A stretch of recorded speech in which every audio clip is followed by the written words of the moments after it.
In today's video, I want to talk to you about animism. Now, animism is the belief that everything in the universe has a soul. It's a belief that's inherently pagan.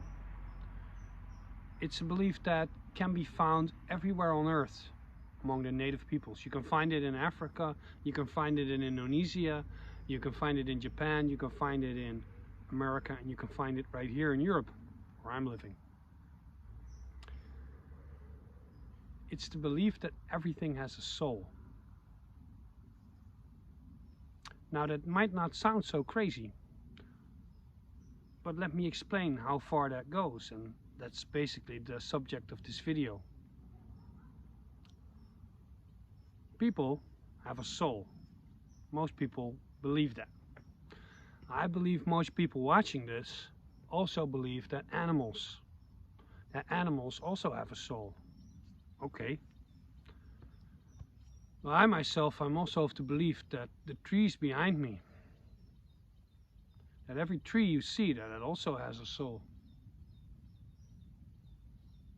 I believe that the earth and the grass, that also has a soul, that's alive. You can talk to it, it listens. I believe that the rocks also have a soul. But that automatically gives me a question. That's a question I've been having for a very, very long time. It's easier to say in Dutch. In Dutch we say, waar ligt de grens van bezieling? Which translates to, where does animism end? Because I've talked to people who own a boat, and these people are really convinced that the boat not only has a personality, but that the boat actually has a soul, and that it has a mind and a will of its own.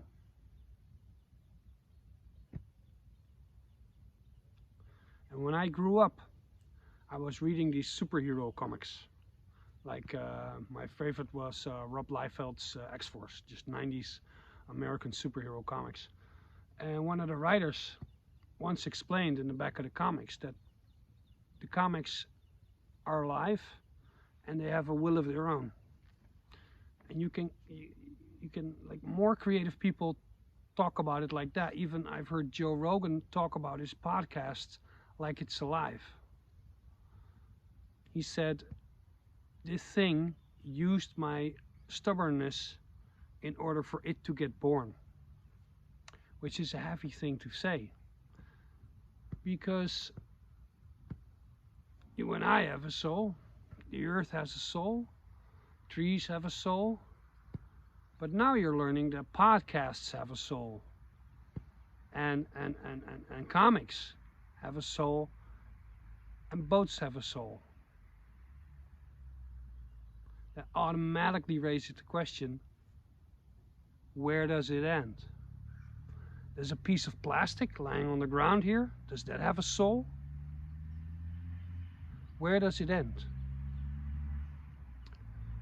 This is a question I've been asking myself for a long time, and I found something of an answer, but I think there's some questions are not always about the answer. Some questions there's merit in merely asking the question, because it opens up your mind to a realm of possibilities. I think where the border lies for me is like when you order something. Say you order some plastic piece of shit from China, it just came out of a factory. Does that have a soul? I don't think that has a soul. I think what you ordered is dead. But if, say, you order that little figurine and you say it's a figurine of Odin or of Jesus, doesn't matter what your persuasion is, and you put that on your altar, or you put that on your nightstand, and you pray to it and you offer to it, after a while you will begin to notice that this dead piece of plastic, there's an energy surrounding this. So congratulations, if you do that, that means that you've just made a dead object alive. Which means that everything you see is alive and has a soul. And some of the souls, somehow we are able as human beings to create life and to give energy and to give something a soul. Which opens up another can of worms.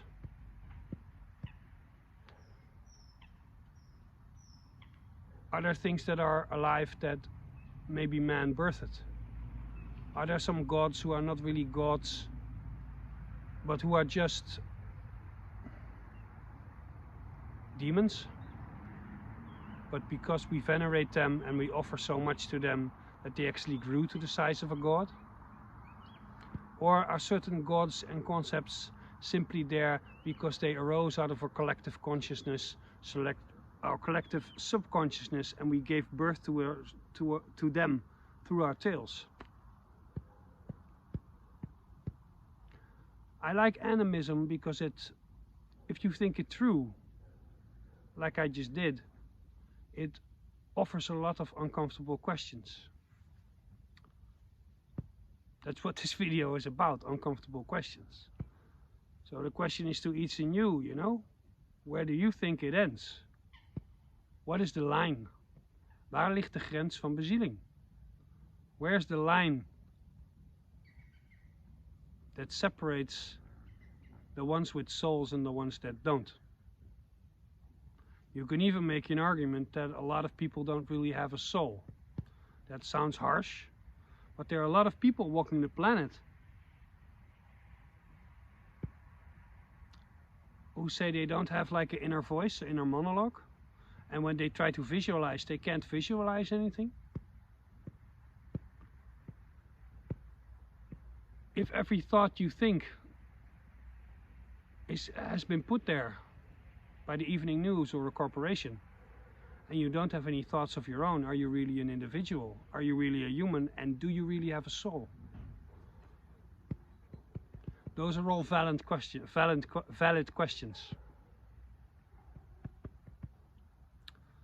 So simply ask yourself, if you believe that everything has a soul, where does it end? Or are we just part in an infinite universe with an infinite amount of souls and an infinite part of life, and we're just this little speck in this spectacle that is life?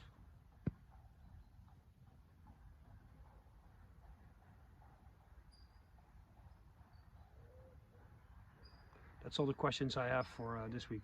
Just want to add that it's summer now.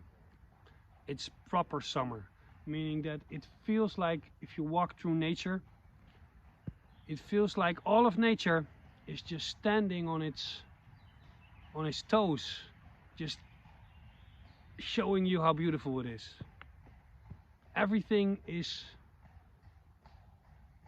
alive and everything is having sex and reproducing, basically. Me also. Yeah, not bragging about my sex life, just telling you that my wife's pregnant again. So that's a very good season for that. It's not an official announcement. You don't have to tell me, oh, that's so great, in the comments. Yeah, being a pagan. It's all about aligning yourself with the seasons. And getting your wife pregnant in the spring. Which I always do, because this will be our third child that will be born kind of like in winter, meaning I got her pregnant in spring. So, okay. Thanks for watching. I'll see you next week.